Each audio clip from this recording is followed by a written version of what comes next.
You want to support Roland Martin Unfiltered? Be sure to join our Bring the Funk fan club. Every dollar that you give to us supports our daily digital show. There's only one daily digital show out here that keeps it black and keep it real as Roland Martin Unfiltered. Support the Roland Martin Unfiltered daily digital show by going to RolandMartinUnfiltered.com. You can make this possible. Political engagement shouldn't be a thing we do just around presidential elections. I've been saying that, folks, for a long time. This must be a constant thing. In fact, if you actually read Dr. King's book, Chaos or Community, Where Do We Go From Here? He literally said the exact same thing. He wrote that in 1967, that you have to have year-round engagement around the issues that matter. Well, AFSCME has partnered with Black Leaders Organizing for Communities to encourage building power year-round. Joining us right now is Saunders. He visited Wisconsin to talk with some of the organizers there. Here's some of that video, and then we'll come back and chat with him.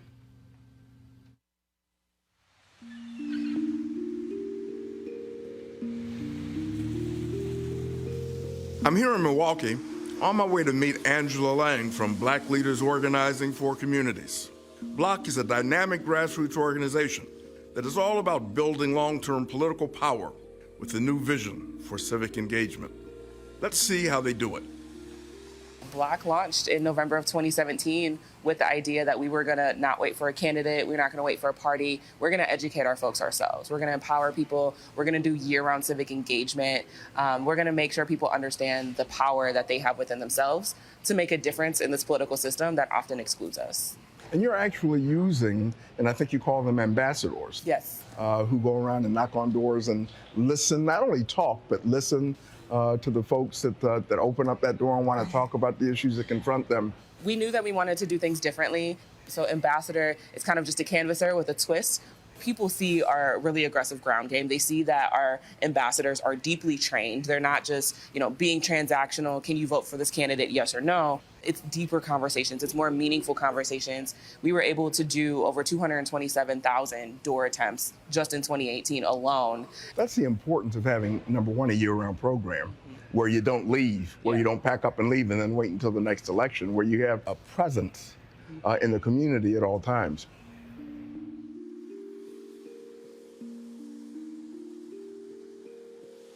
So right now we're in the 53206 zip code. A lot of our ambassadors live in the zip code and live actually in the surrounding areas. And this zip code is home to the most incarcerated zip code in the country. And so that's why it was important for us to make sure that we had an office space that was here. Even though we do our work all across the north side, we wanted to show a little extra love to 53206, just given its challenges. And since you're in Milwaukee, I have some ambassadors I'd like you to meet. That's great. Let's do it. BLOC did a lot for me. Me coming from the streets, selling drugs, going in and out the penitentiary. It really opened my eyes back up, like, damn, I'm really hurting my community when I could be helping my community. Let's not cry here. BLOC is the change. I have a term that I use, and it's, this is what the change looked like, and the change is me. Ben was fighting, but it was the wrong fight. Now I'm in the right fight. BLOC changed me because I was never into politics, and now I'm more down than ever. Well, we won in 2018, right? Scott Walker is no longer around. I mean, that's a good thing. But we also know that that fight and that struggle never ends. We have a proud and rich history with the civil rights movement. Dr. King was closely involved with our union, and some of you know this. In 1968, when he went to Memphis, Tennessee, those sanitation workers were represented by AFSCME, Local 1733. And everyone in this room knows the story. He ultimately gave his life supporting those sanitation workers. Dr. King understood the connection between economic rights, labor rights, civil rights, human rights. You're doing the work that Dr. King believed in every single day that he gave his life for. You're reconnecting with your communities. You're knocking on doors.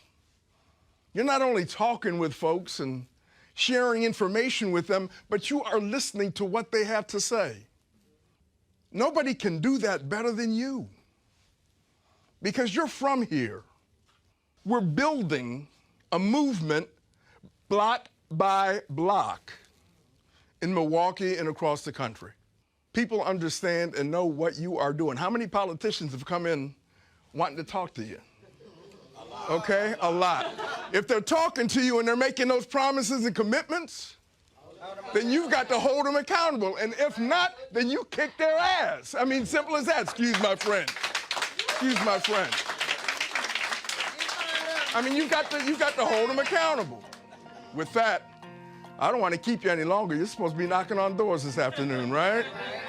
But I just want to say thank you on behalf of the 1.4 million members of AFSCME, and let's get the job done, okay? Let's get the job done. Thank you very much. Thank you.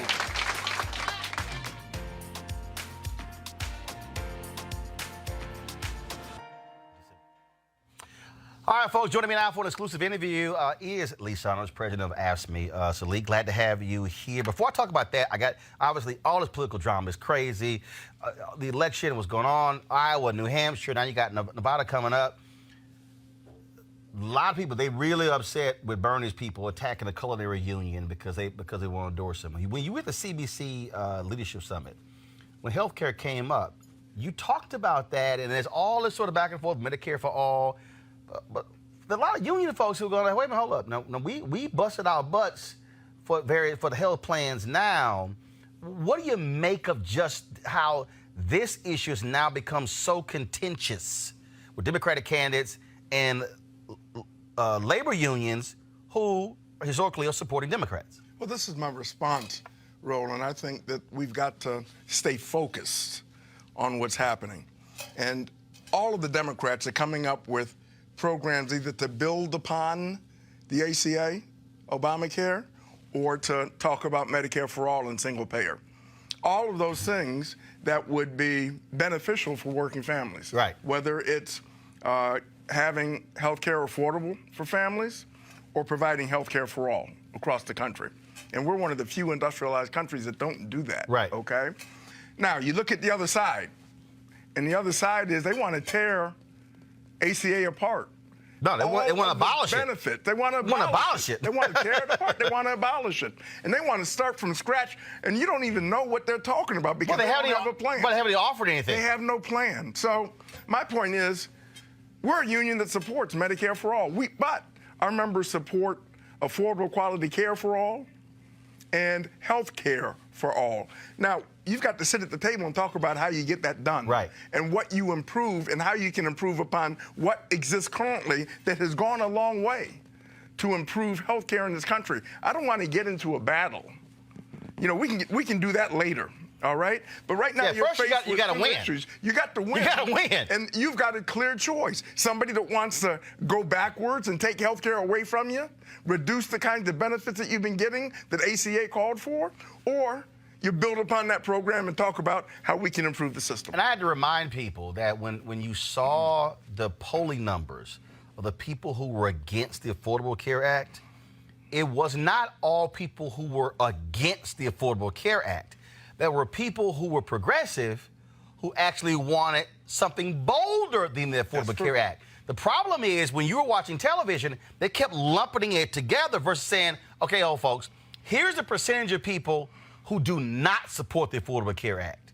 But here are the people who actually support it, but they want something as larger. That's why when you saw a majority of Americans not supporting the Affordable Care Act, it was Republicans kept saying, see, majority of Americans. No. That's not what that number was. And that was something that I kept yelling at the screen with these media people who were not saying. So you're seeing this play out right now among Democrats where you have people who have differing views on, yes, is it Affordable Care Act? Is it public option? Is it Medicare for all? So the reality is you're actually on the same side. It's just a matter of what can you actually get past? And how you get there. How you get there. And again, we've got to keep focused. I mean, and it's real clear what's happening. You have folks that want to take away the progress that was made with ACA versus folks that want to build upon it or improve it to include more Americans and at an affordable rate. You also, to me, but you also cannot have Sanders people or anyone else attacking the culinary union because they have a differing view. Of course To not. me, that does not help anybody because at the end of the day, you can sit here and be all for your person. but that means nothing if your side loses. And the campaign came out and said that they did not mean to confront those culinary workers, because let me tell you something, they spent a lot of time, blood, sweat, and tears developing that health care plan that they all rely upon. So you can't attack them by saying, you know, you're wrong and you've got to accept this. I mean, they believe in this plan, but you can work with this. You can work with them. Don't attack them. I mean, we've got to be on the same page at the end of this process. Right, absolutely, absolutely. So let's talk about this initiative here. I mentioned in the intro. Again, if you read Chaos or Community, King understood you cannot achieve results if you pop up, then it goes away, then you pop it back up. No, it has to be a sustained movement that's not only registering people, not only getting to the polls, but as I keep saying, the election is the end of one process, the beginning of another. Once you vote, if your person gets in, now you got to make sure they do what they said they were going to do. And if your person didn't win, you were still a constituent. You know, we had to look at this because, to be quite honest with you, we did what we are so much against right now in the past, where we would parachute people in maybe 2 or 3 weeks before the election, knock on doors and expect people to react in a positive way to us. And then we would leave right after that election was over with. So what have you built? Right. There's no foundation there. Well, also what you did was you there. actually had this thing in your hand that you just went, okay, so all that door knocking, all those names and addresses and emails and numbers and all this sort of stuff, it was kind of like, okay, it's over. And then you had to go back and rebuild it. Start over again. But the beauty of BLOC and other organizations, because we're doing this in other cities across the country through what we call our For Our Future program, where we actually work with existing community organizations, people who live in those communities. We send them through a pretty strong training program, and they get on the doors and they talk about the issues that people care about. Not only do they talk about the issues, but they listen to what folks have to say when they're knocking on those doors. Well, and they are doing this That's the Ella Baker model.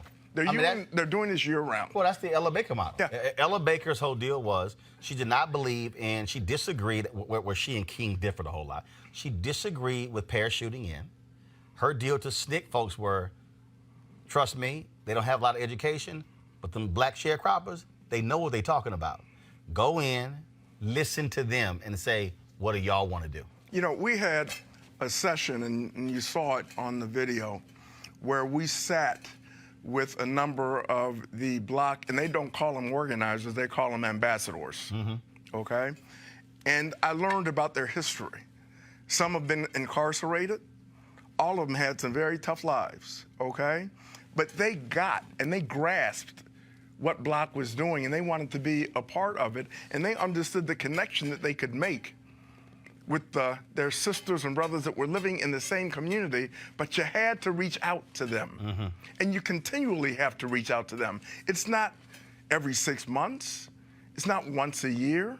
You've got to contact them directly, so you develop a program around that. BLOC is not about going in telling somebody how to vote or who to vote for. BLOC is about educating and mobilizing and organizing their communities so people, number one, have a chance to voice their concerns around the issues that impact on them and their families and their communities, but then they can act upon it because they're organized. Well, what this also does, though, is this, to me, I think the value is that you remove a candidate or a party from this. So you're not turning people out to support a candidate or to support a party. You're defining the issues that people care about, and then when the election comes, who then lines up with those issues. Exactly right. Exactly right. And people might ask the question, well, why is AFSCME so engaged in this, you know, public service union? Because the people that are being talked to rely upon public services in their communities, and they want to see strong public services. So there's a connection, just like there was a connection when Dr. King would always say, economic rights, civil rights, labor rights, human rights, they're all connected. They don't stand alone, they're all connected. And what we do is bring all of those rights together and talk with folks so they can make up in their own minds what needs to be done in their own respective communities. And let me tell you, when you give people those tools and you listen to what they've got to say, they make the right choices. When I was in Ghana, I was there with Desmond Meade and Sheena Meade behind Amendment 4 in Florida. And one of the things that Desmond said was that here they had this whole infrastructure, all these people who were surrounding, obviously, Amendment 4, but then they were able to then send their people out into those public housing complexes, into those community centers, into those neighborhoods, and same thing, talking about the issues, and then they begin to impact other elections. Mm-hmm. And again, and that when you use the word organizer, okay, the root word is simple, organize. You cannot change something where it's just sort of haphazard and it's every now and then. Yes, you have to actually organize people, house by house, street by street, block by block. Yep. I mean, that's this ain't rocket science.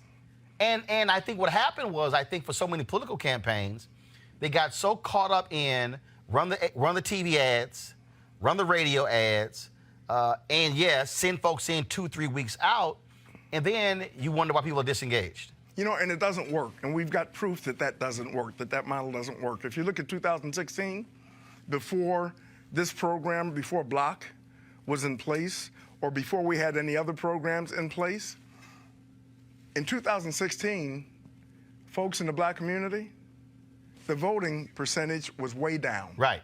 Way down in 2016. BLOC started up really from For Our Future after 2016 and then turning into BLOC. Mm-hmm. In 2018, the community was engaged, the community was organized, and they were educated. And I will say this, if it wasn't for BLOC, we may not have won the governor's race in 2018 in Wisconsin. Right. But there was a clear choice. There you go. Right? And they knew what the issues were. They understood those issues, and they voted based upon the education that they had received and what they believed in and what they felt would be beneficial for their own communities. So that just proves that this works, and we're going to continue to do it. I got a column today, a couple more questions for you. I got a column today, my email. Here, go to my iPad, from Latino Decisions. And the headline's called Apathy in Texas. And in this piece, they talk about the fact that you have 2 million eligible but unregistered Latinos in Texas.